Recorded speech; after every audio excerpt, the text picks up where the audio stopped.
الحمد لله رب العالمين والعاقبة للمتقين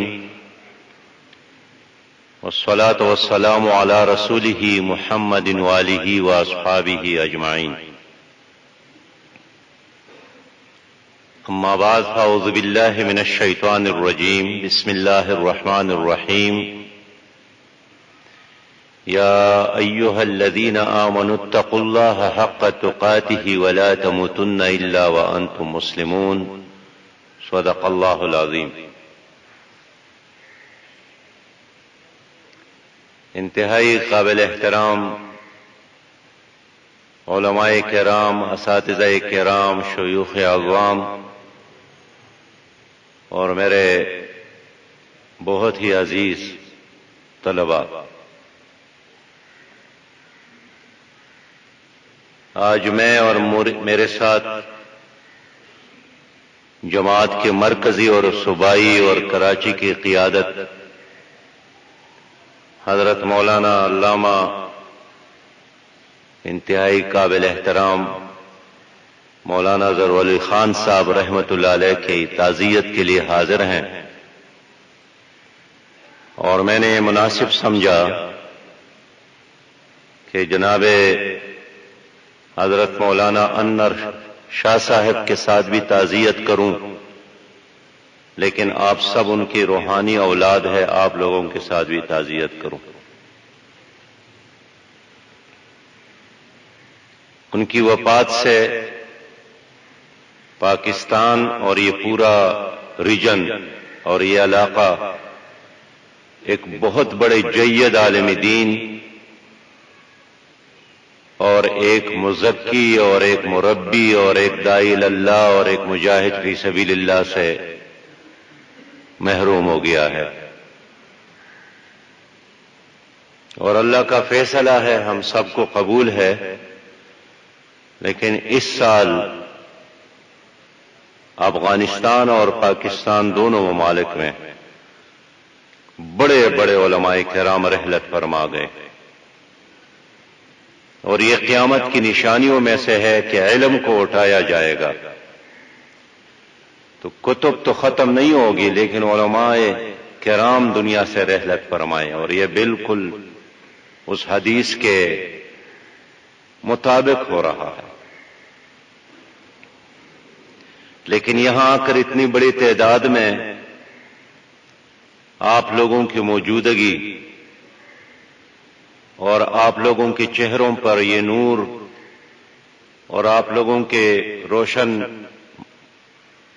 آنکھوں کو دیکھ کر ایک اطمینان ہے انشاءاللہ کہ اگرچہ اس خلا کو تو پورا کرنا مشکل ہے، لیکن اس راستے پر چلنے والے لوگ انشاءاللہ موجود ہیں، اور آپ بڑے عظیم لوگ ہیں، بلکہ اللہ کی مہربانی ہے کہ اللہ نے آپ سب کو ایک بڑے کام کے لیے منتخب کیا ہے.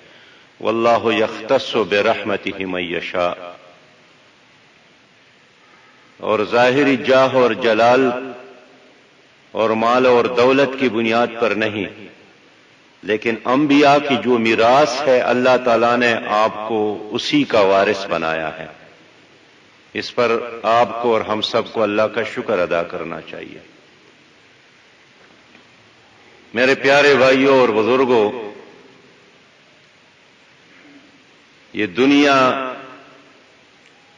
اور اس میں انسان کا وجود ایک بہت بڑے مقصد کے لیے ہے، اور انسان بھی قسم نہیں کھاتا ہے جب بہت ضروری بات نہ ہو، لیکن اللہ رب کریم نے ایک سورت میں 4 بار قسم کیا ہے کہ وَالتِّینِ وَالزَّیتُونِ وَطُورِ سِنِینَ وَهَٰذَا الْبَلَدِ الْأَمِینِ. کس چیز پر؟ اس بات پر کہ لَقَدْ خَلَقْنَا الْإِنسَانَ فِي أَحْسَنِ تَقْوِیمٍ. قسم ہے تین کا اور زیتون کا اور کوہ طور کا اور اس شہر مکہ کا کہ میں نے اس کو بہت خوبصورت بنایا ہے. اور اللہ فرماتا ہے وَلَقَدْ كَرَّمْنَا بَنِي آدَمَ. یہ انسان صرف خوبصورت بھی نہیں ہے، اس کو میں نے عزت سے بھی نوازا ہے. اور پھر فرماتا ہے کہ صرف حسن اور عزت بھی نہیں ہے، انی جاعل فی الارض خلیفہ، میں نے اختیارات سے بھی نوازا ہے۔ تو جس انسان کو اللہ نے حسن سے نوازا، عزت سے نوازا، اختیارات سے نوازا، تو اس انسان کو پھر اللہ تعالیٰ نے اندھیروں میں نہیں چھوڑا، اس کے رہنمائی کا انتظام کیا، اور اس رہنمائی کے لیے اللہ تعالیٰ نے اس انسان کو عقل سے نوازا، پھر انبیاء کی صورت میں قیادت سے نوازا، پھر آسمانی کتب سے نوازا، اور پھر کائنات کے اندر آثار سے نوازا۔ اس لیے بلند اور بالا پہاڑ، چمکتے اور دمکتے چاند ستارے، یہ زمین اور آسمان، بڑے اور گہرا سمندر، یہ اللہ تعالیٰ کے وحدانیت کا، ربوبیت کا، خالقیت کے آثار ہے۔ تو ابراہیم علیہ السلام نے اللہ کا گھر بنایا تو یہی دعا کی کہ ربنا وابعث فیہم رسولا منہم یتلو علیہم آیاتک ویعلمہم الکتاب والحکمہ ویزکیہم، اور اس دعا کی قبولیت کی طور پر اللہ تعالیٰ نے محمد مصطفیٰ صلی اللہ علیہ وسلم کو بھیجا، یہی کام اس نے کیا۔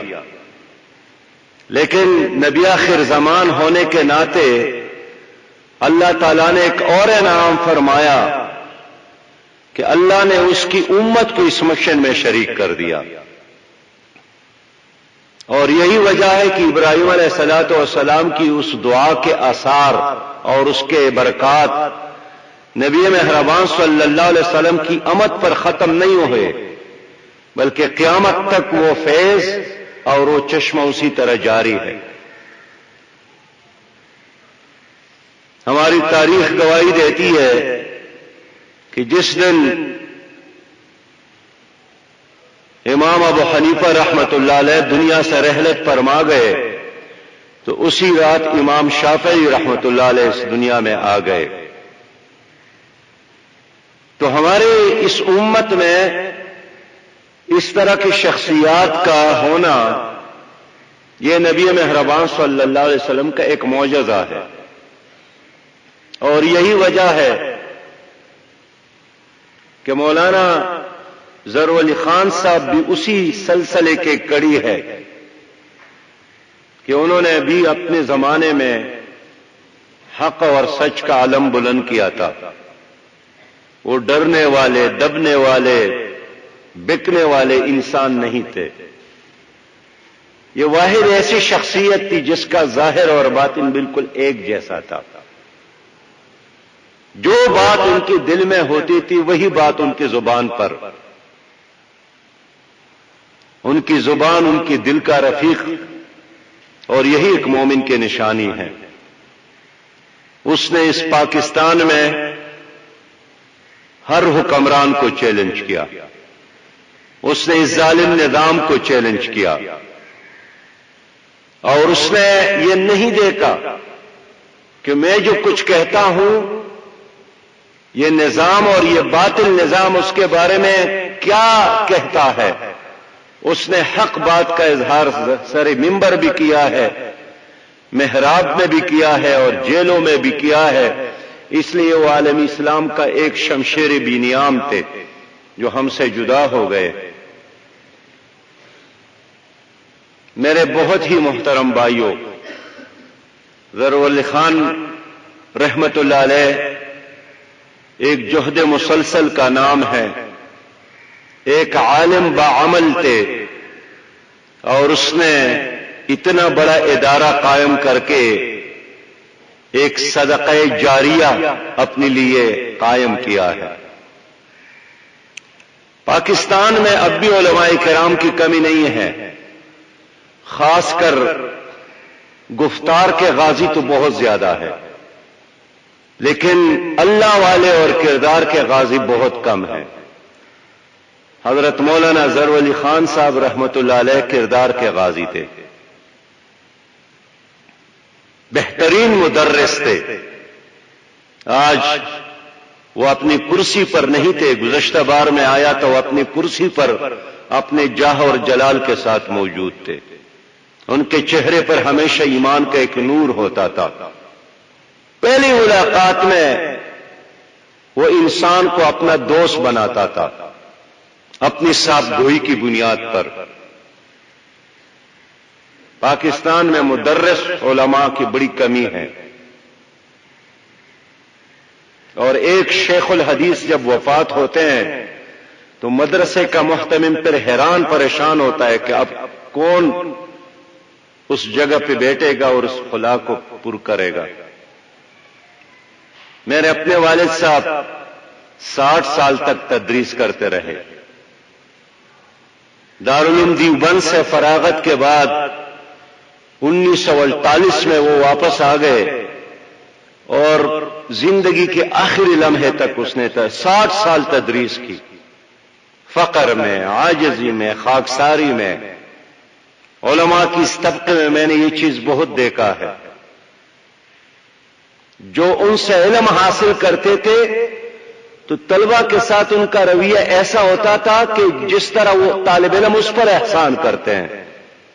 ہم سے زیادہ، ہم 4 بھائی ہیں لیکن 4 بھائیوں سے زیادہ ہمارے والد محترم اپنے طلبہ کے ساتھ پیار کرتے تھے. یہ تمام مدرسین جو علماء ہیں ان کی یہی صفت ہوتی ہے، طلبہ کے ساتھ بہت پیار کرنے والے، محبت کرنے والے، اپنی سب کچھ نچاور کرنے والے. حضرت مولانا ظہور علی خان صاحب بھی اسی قبیلے اور اسی کاروان کے سرخیل اور جرنیل تھے. تو آج ہم آپ کے خدمت میں حاضر ہیں، اور میں نے اس لیے ساری ٹیم اور جماعت کی پوری قیادت ساتھ لایا ہے، اور حضرت مولانا انور شاہ صاحب کو تسلی دینے کے لیے کہ وہ سایہ، وہ سایبان تو ہم سب کا تھا، وہ رحلت فرما گئے، لیکن ہم آپ کے دائیں بائیں موجود ہوں گے. یہ دارالعلوم یہ ہم سب کا ہے. ان کے ساتھ محبت کرنا، ان کی خدمت کرنا، ان کی ضروریات کو پورا کرنا، ان کو آگے بڑھانا، یہ ہماری ایمان کا اور مشن کا حصہ ہے. میں نے اس دارالعلوم کے طلبہ کو، جو فارغ التحصیل طلبہ ہے، سعودی عرب میں دیکھا ہے، امارات میں دیکھا ہے، افغانستان میں تو ہر جگہ دیکھا ہے، خیبر پختونخوا میں 20 جگہوں پہ موجود ہے، بلوچستان میں موجود ہے. یہ جگہ جگہ پر یہ شمع روشن ہے انشاءاللہ تعالی. بہرحال ہم سب نے جانا ہے، انا للہ، ہم بھی اللہ کے ہیں، وَإِنَّا إِلَيْهِ رَاجِعُونَ، اور ہم نے بھی اسی طرح جانا ہے. لیکن یہ عہد کرنا ہے کہ انشاءاللہ تعالی حضرت مولانا ظہور علی خان رحمۃ اللہ علیہ صاحب کی اس مشن کو ہم زندہ رکھیں گے، اور ہم سب اس مدرسے اور اس دارالعلوم کے سفیر ہیں انشاءاللہ. انور شاہ صاحب عمر میں ہم سے کم، لیکن جس منصب اور جس کرسی پر اور جس جگہ پر بیٹھے ہیں اس وجہ سے ہم سب کے دلوں کا نور بھی ہے اور سر کا تاج بھی ہے انشاءاللہ تعالی. تو ایک بار پھر میرے غیر موجودگی میں مولانا صاحب نے ہماری والدہ محترمہ کے لیے دعا کی. ان کے بھائیوں نے بتایا، شاگردوں نے، کہ خواہش کے باوجود بھی بیماری کی وجہ سے رابطہ نہیں کر سکے، لیکن آئیے ہم سب مل کر ان کے لیے بھی دعا کرتے ہیں.